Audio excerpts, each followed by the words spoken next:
ये सच था कि सोनाली राठी का कत्ल किया गया था। ये भी सच था कि राठी परिवार लापता हो गया था। और ये भी सच था कि राठी परिवार को सोनाली और रॉकी के रिश्ते को लेकर आपत्ति थी। पर ये तीन अलग अलग सच इस केस के बड़े सच तक पहुंच नहीं रहे थे। इस केस के कई छुपे सच थे जिनका सामने आना बाकी था, और उसके बाद एक और एंगल खुलने जा रहा था। हेलो, हिमालय आहूजा। जी, आप कौन? असिस्टेंट सब इंस्पेक्टर सरिता गिल, कुंतीबाग पुलिस स्टेशन। जी मैम, बोलिए। मयंक राठी बॉयफ्रेंड है तुम्हारा? जी, वो मेरी पर्सनल लाइफ। यहाँ किसी की लाइफ गई है, 3 लोग गायब हैं। जानती हो किस बारे में बात कर रही हूँ मैं? जी, कुंतीबाग पुलिस स्टेशन जानती होगी। आ जाओ, अभी बात करनी है तुमसे। नहीं, मैं अभी नहीं आ पाऊंगी। मेरे पास तुम्हारे घर का एड्रेस है, हम लोग वहीं आ जाते हैं। जी नहीं मैम, एक्चुअली मेरी क्लासेस है, मैं उसके बाद आती हूँ। देर नहीं होनी चाहिए। तो मेघा, तुम्हें पक्का लगता है कि मयंक जिंदा है? पक्का? मैंने कब कहा पक्का? मैंने कहा मयंक शायद जिंदा हो सकता है। मेघा, तुम्हें लगता है कि मयंक अपनी बड़ी बहन सोनाली और माँ बाप इन सब का कत्ल कर सकता है? मर्डर, और वो भी मयंक, वो भी अपनी खुद की फैमिली का? नो वे मैम, आप शायद मयंक से मिली नहीं है। मयंक इतने वॉयलेंट टाइप का है ही नहीं। इनफैक्ट मैम, मुझे मयंक के लिए डर लग रहा है। ओम राजावत राठी का किराएदार था, मारपीट के भगाया गया था इसे। तो उस लड़की सोनाली के साथ इसका कुछ चक्कर था? इसका रूम पार्टनर था विकास गोयल। उसने बताया कि सोनाली को लेकर कुछ मसला तो हुआ था। किराएदार था यहाँ पे, तो पक्का आउट ऑफ हिसार का ही होगा। आज की फैमिली नमनपुर की है, पर उन्हें इन्वॉल्व मत करना। लास्ट टाइम पता चला था दिल्ली चला गया।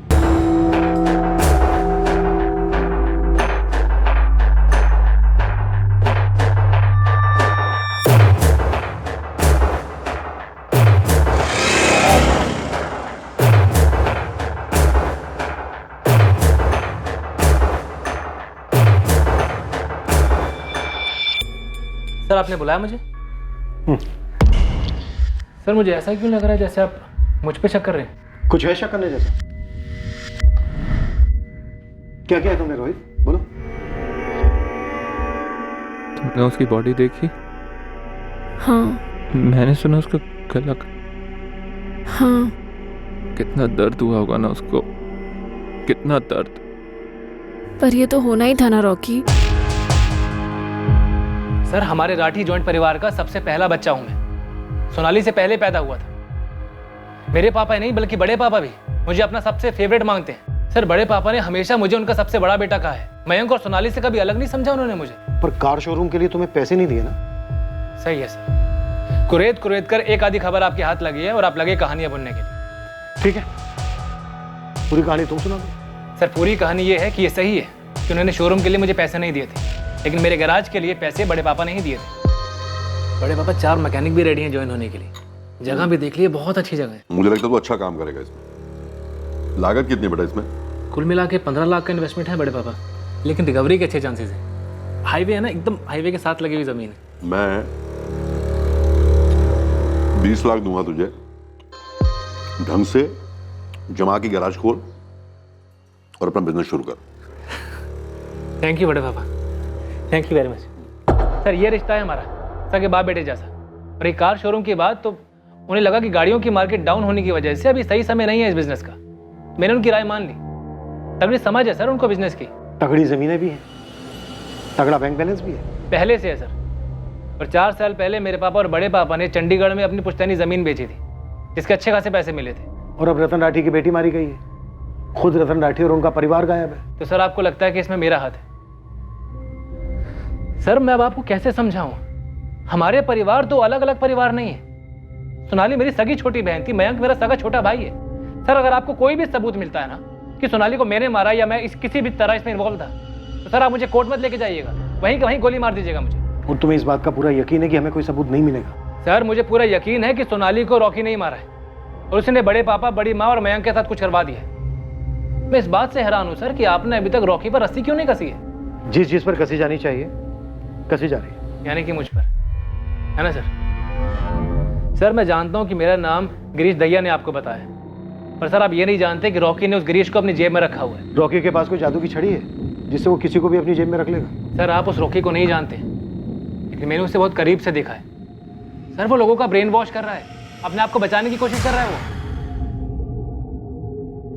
रॉकी, तुम इस वक्त गहरे सदमे में हो, पर यह बात तुम भी अच्छी तरह जानते थे कि सोनाली आग से खेल रही है। मैंने भी वार्न किया था उसे।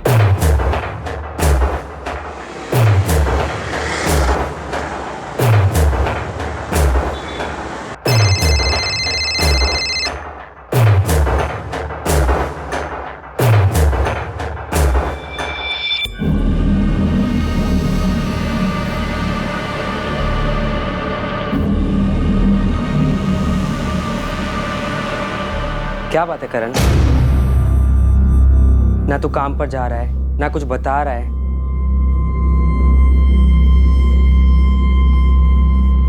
कुछ गलत किया है क्या? तो फिर ये चुप्पी क्यों भाई?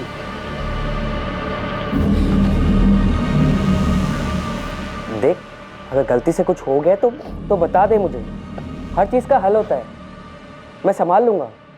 अच्छा बोल, क्या हुआ? आप क्या कह रही हैं मैम? मयंक कहाँ है हिमाली? मुझे क्या पता, मुझे खुद न्यूज़पेपर के जरिए पता चला कि मयंक की सिस्टर का मर्डर हो गया और उसका पूरा परिवार गायब है। फोटो छपे थे, शायद आप ही लोगों ने छपवाए होंगे। तुम इतना क्यों उत्तेजित हो रही हो? क्योंकि आप मुझसे ऐसे सवाल किए जा रही हैं। मुझे क्या पता कि मयंक कहाँ है। मयंक की सिस्टर का मर्डर हुआ है, तुम्हारा बॉयफ्रेंड और उसके माँ बाप गायब है। तुम पे कोई खास असर नजर नहीं आ रहा है। मुझे समझ में नहीं आ रहा आप मुझसे चाहती क्या है। आपसे किसने कहा कि मुझे पता होगा मयंक कहाँ है? मेघा ने आपसे चुगली की है। तुम कुछ तो जानती हो हिमाली। देखो, हम तुम्हारा फोन 24 घंटे टैप कर रहे हैं, तुम पे नजर भी रखे हुए हैं। अगर तुम ये सब अवॉइड करना चाहती हो तो बोल दो सब कुछ। क्या सब कुछ? हमें पता चला है तुम मयंक के टच में हो। मैम, वो मेघा बकवास कर रही है, जलती है वो मुझसे, इसीलिए मेरे बारे में फालतू अफवाहें फैलाती है। मयंक और मेरे बीच ऐसा कुछ सीरियस नहीं है। इवन मैं तो इस झमेले में फंसना भी नहीं चाहती। मयंक अपने डैड से इतना डरता है, इतना डरता है।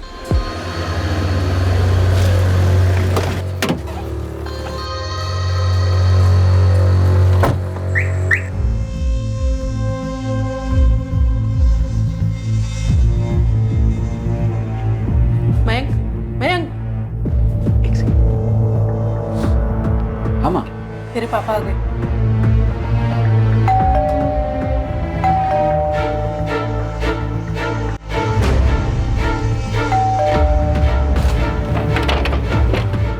चलो चलो जल्दी चलो चलो। अरे जाओ।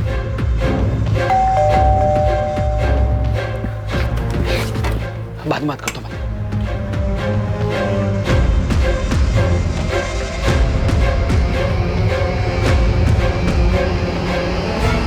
मैं शॉक्ड थी मैम। अपने डैड से इतना भी क्या डरना? अगर वो हमें साथ देख लेते तो क्या हमारी गर्दन काट देते? यार तू समझ है हमारी, मेरे डैड ना बिल्कुल अलग है। वो तेरे मॉम डैड की तरह बिल्कुल नहीं है। इतना डरा के रखते हैं तुझे? यार मेरे पापा की ना सोच बिल्कुल अलग है, पुराने ख्यालात के हैं, पता नहीं क्यों। और ऊपर से सोनाली दीदी का पंगा चलता रहता है घर में। यार तू जीता कैसे मयंक? तेरी जगह मैं होती ना, मैं भाग जाती घर से। इतना आसान नहीं है माली।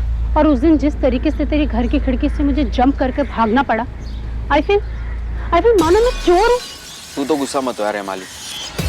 एक तो घर में इतनी टेंशन रहती है और सोनाली और रॉकी को लेके घर में 24 घंटे राग।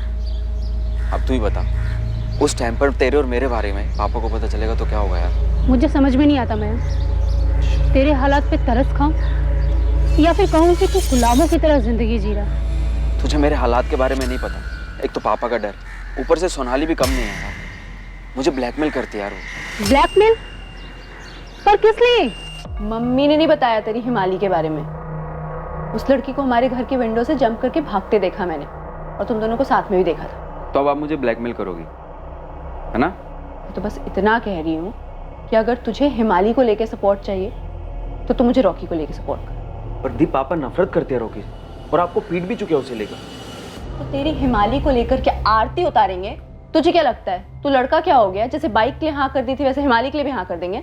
हाँ, अगर कोई चुगली ना करे तो। मेरी ग्रेजुएशन कंप्लीट होते ही ना मैं पापा से खुद बोल दूंगा और शायद वो हाँ भी कर देंगे। उनके पास दर्जनों करोड़पति लड़कियों की लिस्ट होगी। तुझे क्या लगता है वो उन सब लड़कियों को छोड़ के तेरी हिमाली को अपनी बहू बनाएंगे? अगर मैंने रॉकी के लिए आपको सपोर्ट नहीं किया तो आप हिमाली के बारे में सब बता दो, है ना? दोबारा बोलिए और खुद सुन। कितना सेल्फिश लगता है, कितना खुदगर्ज लगता है। अरे मैं तो बस ये कह रही हूँ कि हम दोनों अब एक ही बोट में सवार हैं। किनारे लगेंगे तो साथ और डूबेंगे तो साथ। मयंक मुझे चक्कर आ रहे तेरी ये सब बातें सुन के। तो सोच यार, मुझे कैसा लगता होगा ये सब एक्सपीरियंस करते हुए। पर एक बात बोलूं हेमाली, तू मेरे साथ है ना, तो हम टुगेदर हैं। तू मेरी स्ट्रेंथ है यार। मयंक इतना इमोशनली डिपेंडेंट हो गया था मुझ पर। सीरियसली मैडम, मैं सोच में पड़ गई थी कि मैं किस डेंजर जोन में फंस गई हूँ, इसलिए मैंने उससे ब्रेक ऑफ कर लिया। पूरा ब्रेक ऑफ? जी, ta-ta bye bye full and final. 6 महीने हो गए। तो फिर मेघा को किस हिसाब से लगता है कि तुम मयंक के टच में हो? आप उसी से पूछिए ना।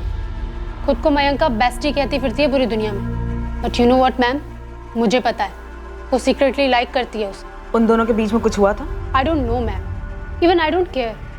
मेरा नया बॉयफ्रेंड है अब, और अब आप मेरा फ़ोन टैप कीजिए और टैप डांस कीजिए। इस केस के बारे में आपको मुझसे और कोई जानकारी नहीं मिलने वाली। सो प्लीज़ मैम, मुझे इस केस से बाहर रखें प्लीज़। हिमाली, जब मयंक तुम्हारे साथ था तब उसने तुम्हें कुछ और बोला हो अपने पिता रतन राठी या बहन सोनाली के बारे में? उसके घर में क्या हो रहा था ये मुझे नहीं पता, पर मयंक और सोनाली दबे हुए थे अपने फादर के विशेष के नीचे, ये मुझे मालूम है। मैडम, क्या मैं अब जा सकती हूँ? और प्लीज़ मुझे इस केस से बाहर रखें। ओम रजावत का नाम सुना तुमने? एक तरफ कह रहे हैं मयंक जिंदा है, उसे ढूंढने की कोशिश कर रहे हैं, और ऊपर से मुझ पर भी शक कर रहे हैं। पापा, मैं बार बार कह रहा हूँ कि ये सब रॉकी ने किया है, रॉकी को ढूंढो। लेकिन बेटा, पुलिस ने मुझे स्टेशन की सीसीटीवी फुटेज दिखाई थी। उस वक्त वो मुंबई के लिए निकल गया था। सुनिए, मुझे लगता है जेठ जी ने गुस्से में कुछ कर दिया और कहीं जाके छुप गए। कुछ कर दिया? मतलब सोनाली को भाई साहब ने मार डाला? हजारों बार धमकी जो दे चुके थे मारने की। तो फिर मारकर भाग क्यों जाते, ताकि उन पर शक हो जाए? माँ, अगर बड़े पापा ने कुछ किया होता तो सीधा पुलिस स्टेशन जाके कंप्लेंट लिखवाते ना कि सोनाली गायब है। कुछ पूछा या बोला पुलिस ने? ओम रजावत के बारे में पूछ रहे थे। ओम रजावत? उसका क्या मतलब है? ये कि क्या हुआ होगा, कैसे हुआ होगा। जरूर विकास ने बात बताई होगी। सर, मैंने हिमानी के कॉल स्कैन किए, उससे सारे कॉल अपने नए बॉयफ्रेंड को ही किए हैं। मयंक के साथ वो पिछले 6 महीने से टच में नहीं है। तो बेसिकली मेघा ने जलन की वजह से हिमाली का नाम उछाला। एग्जैक्टली सर, ये मयंक का छुपे होने वाला एंगल होल्ड ही नहीं करता है। और ये रोहित वाला एंगल, हम एक पॉइंट तक पहुंच तो पाए हैं, पर वहां भी डेड एंड। और बचा ओम रजावत। रोहित बार बार बोल रहा है कि सोनाली के कत्ल में रॉकी का हाथ है। कहीं हम कुछ मिस तो नहीं कर रहे सर? सो खुद तो मुंबई में जाके बैठा था ये रॉकी, क्या पता किसी के थ्रू कुछ करवाया हो, किसी को सुपारी दी हो। खबरें वो लगा दो काम।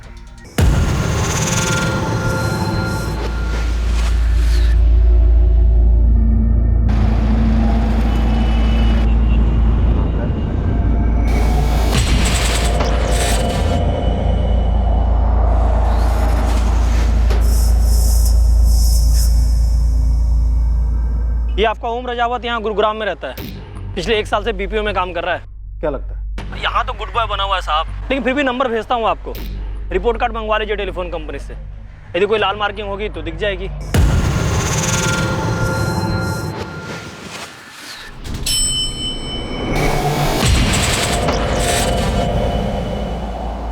सोनाली राठी। ये क्या हुआ सोनाली को? मर्डर। इसका मतलब सोनाली के पिता ने उसकी हत्या कर दी? सोनाली के अलावा सोनाली के पिता, माँ और भाई, इन तीनों की भी हत्या हुई होगी। ये तो और भी दुख की बात है। क्या किया था राठी फैमिली ने जो उनके साथ ऐसा हुआ सर? लेकिन सर, मुझे एक बात नहीं समझ में आ रही कि गुड़गांव पुलिस मेरे फ्लैट पे आई, मेरे साथ गुस्से से पेश आई और मुझे उठाकर यहाँ हिसार ले आया गया। आपको क्या लगता है कि मैं क्या बता पाऊंगा इस मामले में आपको? सबसे पहले हमें तो ये बता कि जब राठी परिवार गया किराएदार था, तो राठी परिवार ने तेरी पिटाई क्यों की थी? राठी परिवार ने तुम्हें घर से क्यों निकाला था, और घर से निकलते वक्त तुमने उन्हें धमकी क्यों दी थी? तो आप उस धमकी को इस मामले से जोड़ रहे। एक मिनट सर, आप कहना क्या चाहते हैं कि 3 साल पहले मैंने जो धमकी दी थी उसे पूरा करने के लिए मैं वापस लौटा और राठी परिवार के सभी सदस्यों को आके मार दिया? धमकी दी थी तो धमकी देने के पीछे कोई वजह भी होगी ना? हाँ, दी थी। मेरा मतलब, मेरा जो रूममेट था विकास, मैंने उसके सामने गुस्से में कहा था कि इन सबको देख लूंगा। बहुत गुस्से में था, बहुत बुरी तरह से मारा था इन लोगों ने मुझे। छोड़ो मुझे, क्या कर रहे हो? ओम, क्या कर रहे हो? छोड़ो, छोड़ो मुझे। तेरी यही हिम्मत तेरी। मेरी बात तो सुनिए। सोनाली, क्या हो बेटा? पापा, पता नहीं, मैं तो सो रही थी, अचानक से मेरे ऊपर। क्या कर रहा था ये? क्या कर रहा था ये? सोनाली, नीचे जा, जा नीचे। विपिन जी, एक बार मेरी बात सुनेंगे प्लीज? कल सुबह सूरज निकलने से पहले अगर तो अपना सामान लेकर यहाँ से नहीं निकला साले सीधा शमशान भेज दूंगा, समझा? समझा कि नहीं समझा?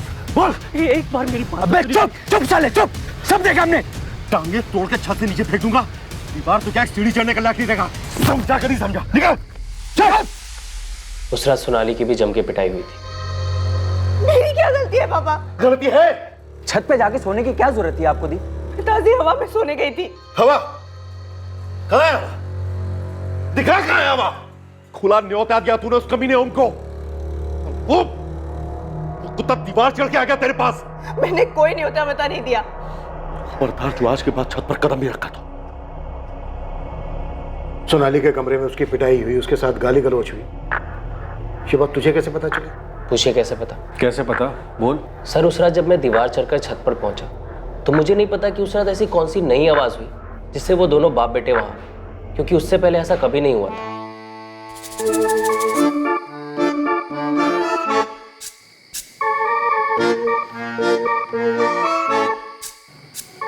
जितनी देर क्यों लगा दी?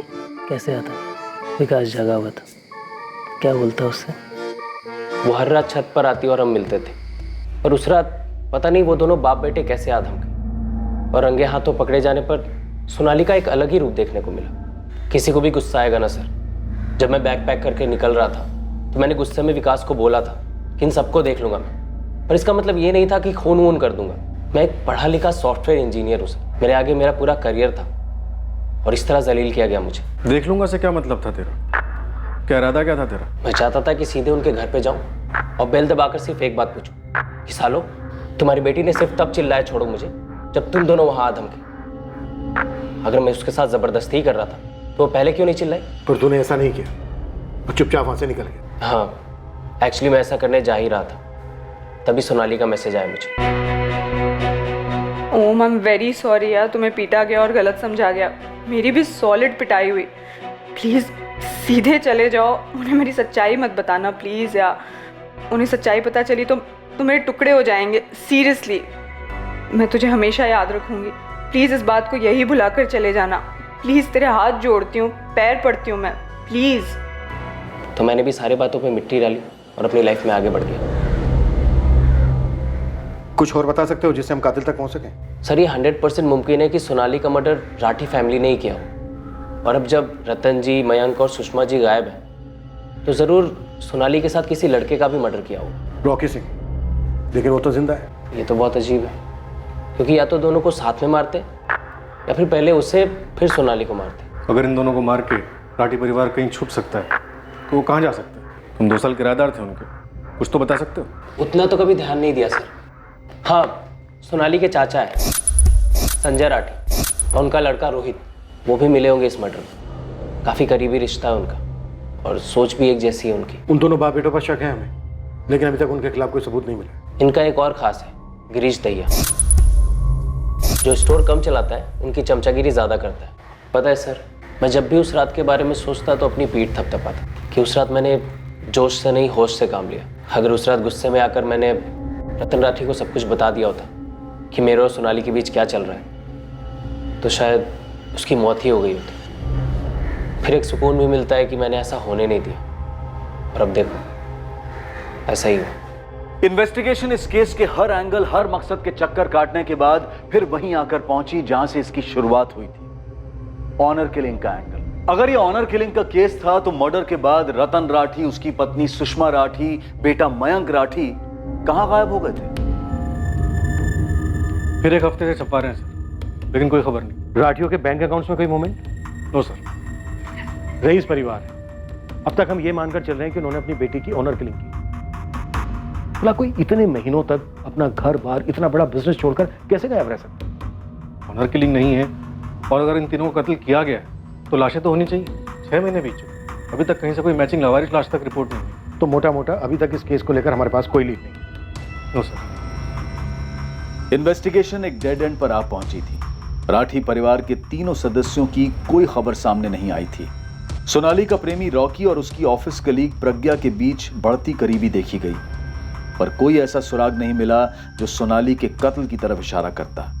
सोनाली के मर्डर को और राठी परिवार को गायब हुए अब पूरा 1 साल बीत गया, और फिर जुलाई 2018 में अचानक इस केस से जुड़ी एक बात सामने आई।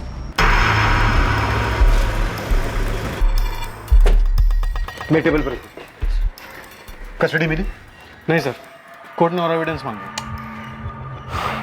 साफ साफ तो है कि बंदा 100% इन्वॉल्व है। सर, इस केस की हियरिंग के बाद एक और केस लाइंड अप था, वो राठी फैमिली केस।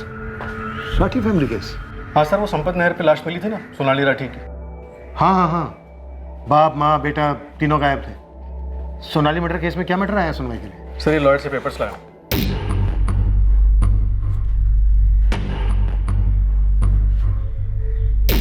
संजय राठी अपने बड़े भाई रतन राठी की प्रॉपर्टी और बैंक अकाउंट पर क्लेम कर रहा है। हाँ सर, सुनते ही मुझे खटका हुआ। फिर मैंने उनके वकील से बात की और उसने बताया कि संजय ने मजिस्ट्रेट के सामने ही अर्जी डाली। हमसे एंगल छूटा तो नहीं था, लेकिन इस एंगल में हमें कुछ ठोस मिला भी नहीं था।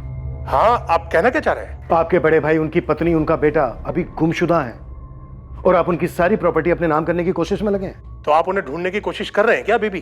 तो ना करें, केस क्लोज कर दें। आपकी मुझसे ऐसे बात करने की हिम्मत कैसे हुई चौहान साहब? इशारा क्या है आपका? सर, 1 साल से ऊपर हो चुका है, ना तो अब सोनाली के कातिल को ढूंढ पाया, ना ही बड़ी पापा, बड़ी माँ और मयंक का पता लगा पाए। मिसिंग है, गायब। अभी तक कुछ पता नहीं है उनके साथ क्या हुआ और आप उनकी सारी प्रॉपर्टी, सारे बैंक अकाउंट्स अपने नाम ट्रांसफर करने में लग गए। आप लोगों ने इंतजार भी करना ठीक नहीं समझा। किस चीज का इंतजार करते हैं? अगर बैंक खाते को संचालित ना किया जाए तो बैंक उस खाते को फ्रीज कर सकता है। भाई साहब का अकाउंट पहले ही डोरमेंट हो चुका है। अगर भाई साहब, भाभी और मयंक का कुछ पता नहीं चला तो उनकी सारी प्रॉपर्टी का क्या होगा? सर, पापा ने प्रॉपर्टी बतौर वारिस क्लेम नहीं की है। उन्होंने बस एक एफिडेविट फाइल किया है कि संजय राठी रतन राठी के छोटे इकलौते सगे भाई हैं और रतन राठी की प्रॉपर्टी, अकाउंट वगैरह वैसे बंद नहीं कर सकते। पापा उनकी देखरेख करेंगे जब तक कि बड़े पापा या उनके परिवार में से किसी की कोई खोज खबर नहीं मिल जाती है, तब तक। पहले आप उस एफिडेविट को अच्छी तरह से पढ़िए, फिर हम पर यह वाहियात और घटिया इल्जाम लगाइए। मैंने उस एफिडेविट में लिखा है कि सोनाली का मर्डर हो गया है। मेरे भाई साहब और उनका पूरा परिवार 1 साल से गायब है। सब लिख कर दिया है मैंने। खामखा में हम पर इल्जाम लगाए जा रहे हैं। अगर परिवार में कुछ हो जाता है तो परिवार के बाकी बचे हुए सदस्यों का यह फर्ज बनता है कि वो परिवार की प्रॉपर्टी की देखरेख करें। भाई साहब की लगभग 7 करोड़ रुपए की प्रॉपर्टी है। एफडीज और बैंक बैलेंस 3 से 4 करोड़ रुपए का है। हम ये सब किसी को ऐसे ही जब्त करने या हड़पने नहीं देंगे। और प्लीज सर, इसका मतलब आप ये मत निकालिएगा कि इसके लिए हमने कुछ किया हो। हम बस प्रिकॉशंस लेके चल रहे हैं बस। हम ये सब कोर्ट में एफिडेविट डालकर कर रहे हैं, चोरी छिपे हड़प नहीं रहे हैं। सर, ये सच है, इन्होंने एफिडेविट में सब कुछ साफ साफ मेंशन किया, जैसे कि इन्होंने बताया। मैंने इनके लॉयर से भी बात की, उसका भी कहना यही है कि इन्होंने कुछ भी नहीं छुपाया। सर, इस संपत नहर पर कुछ भी छुपाने की कोशिश नहीं की। सोनाली की लाश की बगल में फैमिली कार की असली नंबर प्लेट, कुछ भी नहीं। सर, हमें गाड़ी में जो खून के सैंपल्स मिले थे वो सिर्फ सोनाली के थे। हमने नहर भी 2 बार स्कैन करवाई, लेकिन लाश कहीं नहीं मिली। अगर फैमिली ने किया होता तो 1 साल तक गायब नहीं रह पाते। और ये संजय राठी और उसका बेटा रोहित, इनके खिलाफ भी कभी हमें कोई सबूत नहीं मिला। ऐसा क्यों? इन्वेस्टिगेशन ने फिर से एक बार संजय राठी और रोहित राठी की सभी मूवमेंट्स को स्टडी करना शुरू कर दिया। 1 साल के बाद इस केस से जुड़े सभी लोगों पर भी फॉलो अप शुरू किया गया, पर फिर एक बार पुलिस कोई प्रोग्रेस नहीं कर पाई। केस हल होने का नाम ही नहीं ले रहा था। 1 और साल बीत गया, केस फाइल धूल चाटती रही और फिर आया एक फोन कॉल। सोनाली। कौन सोनाली? वो तकलीफ में? रात भर सो नहीं पाता हूँ साहब। ये सोनाली कोई लड़की है जो तुझे छोड़ गई है? अब तो रोता ही रहेगा या कुछ ठीक से बताएगा भी? रोना बंद कर। सोनाली एक आम नाम है। ड्यूटी पर इंस्पेक्टर के जहन में यह बात आई ही नहीं कि जिस सोनाली का नाम यह अज्ञात कॉलर ले रहा है उसका सोनाली राठी से कनेक्शन हो सकता है, जो 2 साल पहले कत्ल कर दी गई थी।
साहब मैं ईश्वर सिंह, मेरे छोटे भाई का नाम करण सिंह है।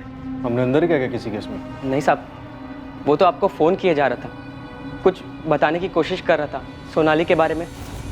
हाँ हाँ, एक हफ्ते पहले की बात है। रोज आ रहा था फ़ोन पर, ठीक से बात नहीं हुई हमारी। क्या हुआ, क्या बात है? साहब 3 दिन पहले मेरा भाई एक्सीडेंट में मारा गया साहब। ओह, क्या कहना चाहता था वो? मुझे भी नहीं पता है साहब, 2 साल से बिल्कुल हिला हुआ था, दिमागी तौर पर ठीक नहीं था साहब वो। हमने डॉक्टर, वैद, हकीम सबको दिखाया पर कोई असर नहीं हुआ साहब। काम काज भी छोड़कर बैठा था, कुछ खाया जा रहा था साहब उसे। तो तुम क्या चाहते हो ईश्वर? उसके कपड़े और चीज़ें अलग कर रहा था किसी गरीब को देने के लिए साहब, तब ये मिला साहब। मेरा भाई 7वीं से आगे पढ़ नहीं पाया, पर वो लिख सकता था साहब। और 2 साल मैं भी कभी समझ नहीं पाया कि करण क्यों ठीक से कुछ बता नहीं पा रहा कि क्या हुआ है उसके साथ। करण जो किसी से नहीं बोल पाया वो सब इसमें लिख दिया है साहब।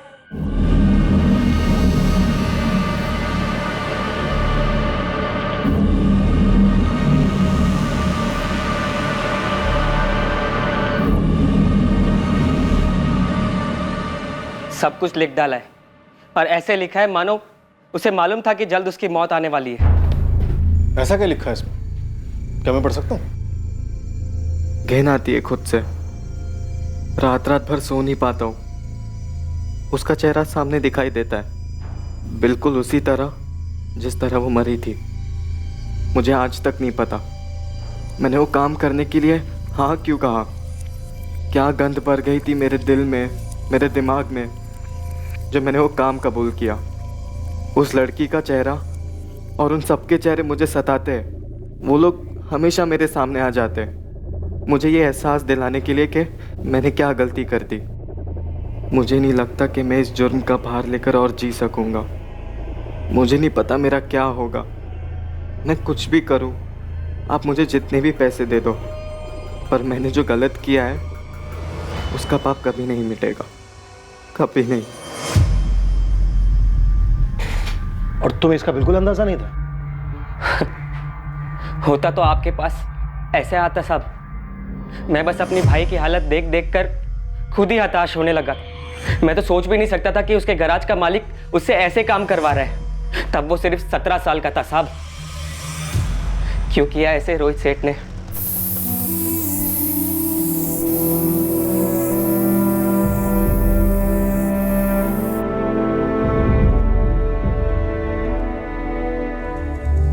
सोनाली राठी के कत्ल का मकसद और मुजरिम दोनों इन्वेस्टिगेशन के सामने ही थे, शुरुआत से ही थे। रतन राठी, सुषमा राठी और मयंक राठी के लिए जो भी खोज की गई थी वो बेकार थी।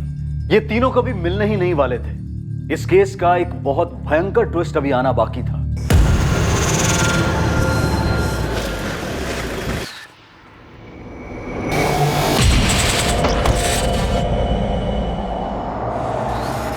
जी सैनी साहब। शक तो हमें पहले से ही था और हमारी लाइन में अक्सर ऐसा होता नहीं है, पर कभी कभार तकदीर सबूत खुद हमारी झोली में डाल जाती है। क्या मिला है आपको? तुम, और तुम्हें हमारी गोदी में डाला एक लड़के की आत्मा ने। करण सिंह नाम था उसका, जो 3 दिन पहले एक एक्सीडेंट में मारा गया। कभी यहाँ इस गैराज में काम करता था और तुमने उससे ऐसा घिनौना काम करवाया जिसने उसे जीते जी मार डाला। वो खुद तो मर गया लेकिन अपने पीछे सबूत छोड़ गया। वैसे मैं सुपर स्टोर गया था गिरीश दैया को ढूंढने के लिए। सुपर स्टोर बंद है।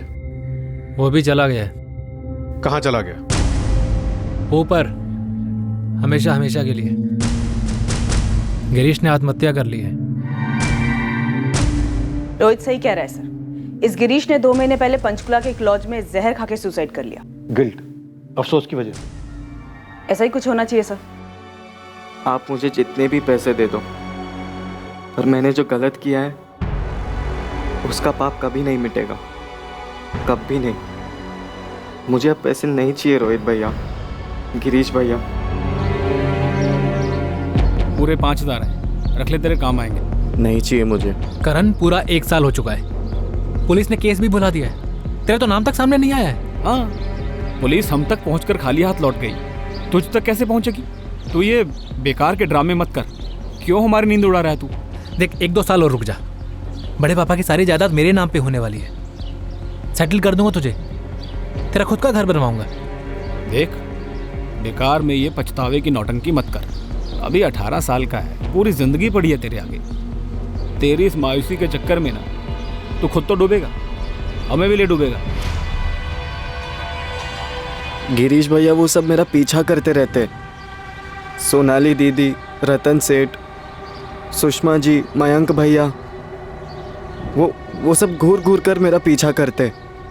मुझे रात रात भर सोने नहीं देते। करण की तरह गिरीश को भी पछतावा होने लगा था, अफसोस होने लगा था अपने किए पर, इसलिए खुद की जान ले ली। पछतावे का तो पता नहीं सर, पर आप खुद ही देखिए, सब कुछ इतना सही जाने के बाद भी कुछ भी सही नहीं हुआ। कुछ भी सही नहीं हुआ सर। क्या काम कर गए, क्या फायदा क्या हुआ रोहित? कुछ भी नहीं। क्या क्या प्लानिंग की, कैसे पुलिस को घुमाया, तुमने उन्हें रॉकी की तरफ धकेला और मैंने उन्हें तुम्हारी तरफ। एक सबूत पुलिस के हाथ नहीं लगने दिया, लेकिन आज लगभग 2 साल बाद हमारे हाथ में क्या लगा? कुछ भी नहीं। गिरीश, मुझे भी कम फ्रस्ट्रेशन नहीं है, समझा?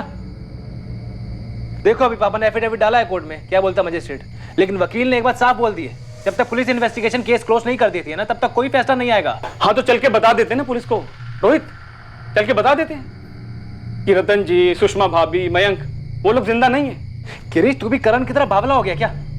मरना है तुझे? तो अभी कौन सा जिंदा है, अभी कौन सा जी रहे हैं हम? बस इंतजार कर रहे हैं दोनों, सबको मारकर अपनी जिंदगी बनाना चाहते थे। क्या हाथ लगा? कुछ नहीं।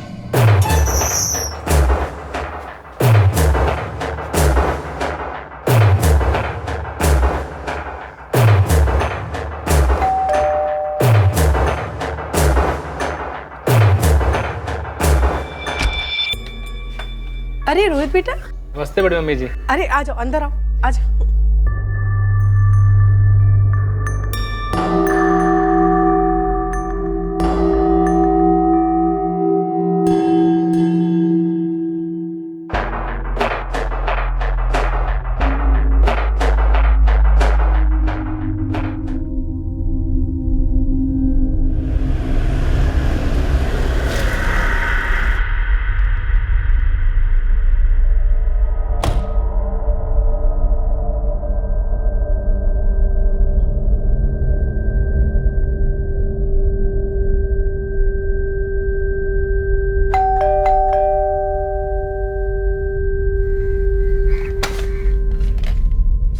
नमस्ते बड़े पापा। अरे रोहित, कैसा बेटा? जी अच्छा।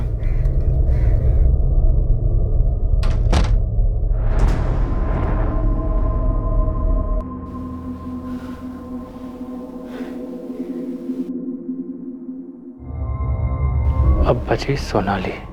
रोहित, सब एक जैसे नहीं लगने चाहिए, वरना आसान होगा पुलिस के लिए पता लगाना। सब काम कर गया, प्लानिंग परफेक्ट, अंजाम परफेक्ट, लेकिन फायदा हुआ? पैसा, जमीन, जेवर, कुछ हाथ नहीं लगा। गिरीश, मैंने जो करना था किया, उसके आगे क्या कर सकता था? क्या कर सकता हूं मैं? अभी क्या कर सकता हूं? सोनाली को कैसे मारा? मुझे पता था सोनाली ऑफिस से शाम को 7:30 बजे घर लौटती है। अरे रोहित भैया, आप बाहर क्या कर रहे हैं? तेरा ही इंतजार कर रहा हूँ। चल, बड़े पापा, बड़ी मम्मी, मयंक सब मेरे घर पे तेरा इंतजार कर रहे हैं। बड़े पापा ने बोला कि जाओ सोनाली को लेके आओ, और गाड़ी भी साथ लेने के लिए कहा है। रोहित भैया, अगर आप सब लोग मिलके मुझे लेक्चर देने वाले हैं रॉकी को छोड़ने के लिए, तो इस बार छोड़ने के लिए नहीं, जोड़ने के लिए बोला है। मतलब तेरी और रॉकी की शादी। क्या? अरे प्लीज बाबा, अब तो कोई सवाल मत पूछियो। बड़े हाथ पैर जोड़ने पड़े मुझे बड़े पापा के और पापा के, तब जाके माने वो। आपने? हाँ मुझे पता, तो ये सोच रही है ना कि मैंने भी कई कोशिशें की हैं कि रॉकी तेरी जिंदगी से चला जाए, पर यार मैंने सोचा कि मैं जब रॉकी से मिला हूँ, वो बंदा इतना बुरा नहीं है, प्यार भी करता है तुझसे।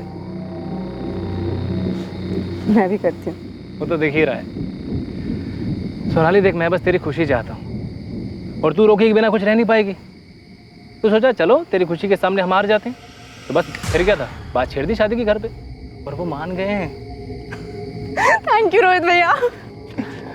अच्छा चल, जल्दी चल, कहीं मना ना कर दे, चल जल्दी जा।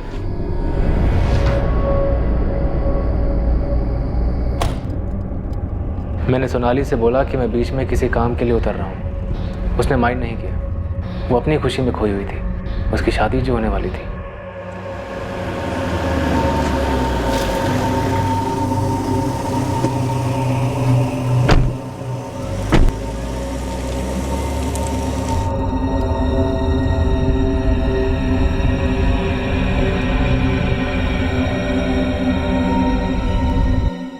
सोनाली की लाश कार के साथ नहर पर छोड़ना ये पैतरा था ना तेरा, ताकि हमें बाकी की तीनों लाशें न मिले। बाकी तीनों बॉडी के साथ क्या किया था? वहीं आगे नहर में बहा दिया था। सोनाली की बॉडी को नहर पर छोड़ने के बाद हम घर लौटे, सब साफ सफाई की और बाकी तीनों लाशों को गिरीश की कार की डिक्की में डाला और फिर नहर पहुंच गए।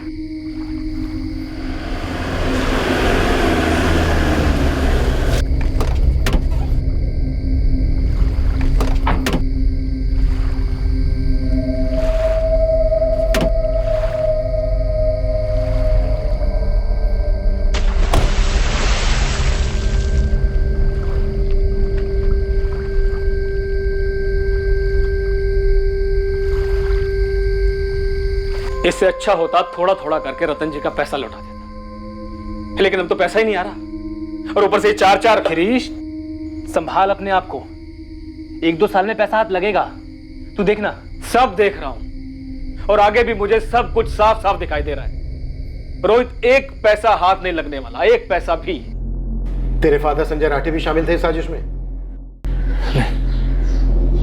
सर, मुझे इतना मालूम चला था कि अगर बड़े पापा के परिवार में से कोई भी जिंदा नहीं बचता है तो उनकी सारी प्रॉपर्टी किसी करीबी रिश्तेदार को चली जाएगी, जो होते मेरे पापा, और उनसे सब कुछ मुझे मिल जाता। गिरीश को कैसे बनाया? बड़े पापा से लोन लिया था उसने, चुका नहीं पा रहा था, घसीट लिया उसे भी। और करण को पैसों का लालच दिया? 5,000। रतन राठी ने तुझे कार शोरूम के लिए पैसे नहीं दिए थे, यही एक वजह थी? नहीं सर, यही एक कारण नहीं था, और भी कई कारण थे। मयंक और सोनाली के पैदा होने से पहले उस घर का लाडला था मैं। बड़े पापा अपना बेटा मानते थे मुझे, हर मांग पूरी करते थे, पर जैसे उनके अपने बच्चे हुए अपनी सारी प्रॉपर्टी मयंक के नाम से खरीदते थे। और सोनाली अगर भागकर रॉकी से शादी कर लेती ना तो उसे एक पैसा नहीं मिलता, उसका सब कुछ भी मयंक को मिल जाता। मुझे क्या मिलता? मुझे तो कुछ भी नहीं मिलता ना। यही सब सोच के मेरा दिल जलकर राख हुआ जा रहा था। और जब मैं उनके पास शोरूम के लिए पैसे मांगने गया तो मना भी कैसे किया? कैसे? तेरे बस का नहीं है शोरूम वोरूम। क्यों बड़े पापा, अब ऐसा क्यों बोल रहे हैं? क्योंकि बिजनेस करने के लिए अकल चाहिए और वो तेरे अंदर है नहीं। क्यों अकल नहीं? गैराज ठीक से तो चला रहा हूं मैं। इसे तू ठीक से चलाना कहता है? तेरे पे तरस खा के तुझे गैराज दिया मैंने, क्या किया तूने उसका? बड़े पापा पर देख बात सुन, ये रिश्तेदारी अपनी जगह पे है, घाटे का धंधा मैं किसी के साथ ना करूं। बड़े पापा, पर आपने कहा था कि बिजनेस शुरू करने में आप मुझे सपोर्ट करेंगे। चंडीगढ़ में भी जब आप घर ले रहे थे आपने कहा था मेरे नाम पर लेंगे, वो भी अल्टीमेटली आपने मयंक के नाम पर ले लिया। जलन होती है ना मयंक से? बड़े पापा, जलन क्यों होगी? पर आप मेरे लिए कुछ भी नहीं कर रहे हैं। कुछ भी नहीं? ये इतना बड़ा गैराज खोल के देना तेरे लिए कुछ भी नहीं है। कोई और होता ना बेटा तो उस एक गैराज से 4 गैराज बना था। ये जिस शोरूम की तू बात कर रहा है खुद अपने पैसों से खोलता। कोई काबिल बिजनेसमैन होता ना तो जो 20 लाख रुपए मैंने तुझे दिए हैं वो सूद समेत मुझे लौटाकर साबित कर देता कि वो राठी है, असली राठी। तो ये तू क्या कर रहा है? फिर से वही गिड़गिड़ा रहा है पैसों के लिए भिखारी की तरह। एक बात कान खोल के सुन ले, मुझसे अब तुझे एक ढेला नहीं मिलने वाला। क्यों? क्योंकि तू उसके लायक ही नहीं है। जा जाके अपना गैराज संभाल, वहीं से पैसे कमा अपने। नहीं, सिर्फ बेइज्जती नहीं, उन्होंने बड़ी नाइंसाफी की थी मेरे साथ। और तूने इंसाफ किया, पूरे परिवार का कत्ल करके। रोहित के माँ बाप यकीन ही नहीं कर पाए। वो ये जानकर सदमे में थे कि उनके बेटे रोहित ने अपने बड़े पापा और उनकी पूरी फैमिली का सफाया कर दिया था। रॉकी हैरान था ये जानकर कि सोनाली के कत्ल का कारण उसका और सोनाली का संबंध नहीं था। रतन राठी, सुषमा राठी और मयंक राठी की लाशें आज की तारीख में भी नहीं मिली हैं। रोहित की किस्मत में अब यही है कि उसे एक नहीं बल्कि 4 मर्डर्स के चार्जेस का सामना करना पड़ेगा। किस्मत किसी की नहीं बदली यहां, और अच्छे के लिए तो बिल्कुल ही नहीं। जब कलम हो जुर्म की और स्याही हो किसी मासूम के लहू की, तो फिर अच्छी तकदीर भला कैसे लिखी जाएगी? ऐसे कई केसेस हैं जहां कातिल ने कत्ल को बड़ी सफलता से छुपाया, पर अपने जमीर, अपने दिलो दिमाग पर वो लंबे अरसे तक पर्दा नहीं डाल पाए। उन्हें अपराध बोध सताता है, डर दबाता है और जिंदगी का हर एक दिन किसी सजा से कम नहीं लगता। अरमान होना कोई गुनाह नहीं है और किसी और से अपनी तुलना करना भी कोई पाप नहीं है, लेकिन उस लेवल को हासिल करने के लिए, उस मकाम तक पहुंचकर खुशी से रहने के लिए सिर्फ और सिर्फ ईमानदारी, काबिलियत और मेहनत के रास्ते पर चलना होता है। किसी और से उसे जुर्म के जरिए छीनना इंसान को सुकून के रास्ते पर नहीं बल्कि अंधी गली में छोड़ देता है, जीवन भर तड़पने के लिए। और हाथ में क्या आता है? कुछ नहीं। अब मैं अनूप सोनी आपसे विदा लेता हूं और याद रखें, जुर्म और आपके बीच में सिर्फ इतना फर्क है कि आप कितने सतर्क हैं। सतर्क रहें, सुरक्षित रहें। जय Hind. For more updates, subscribe to our channel, click the show links and enjoy watching the videos.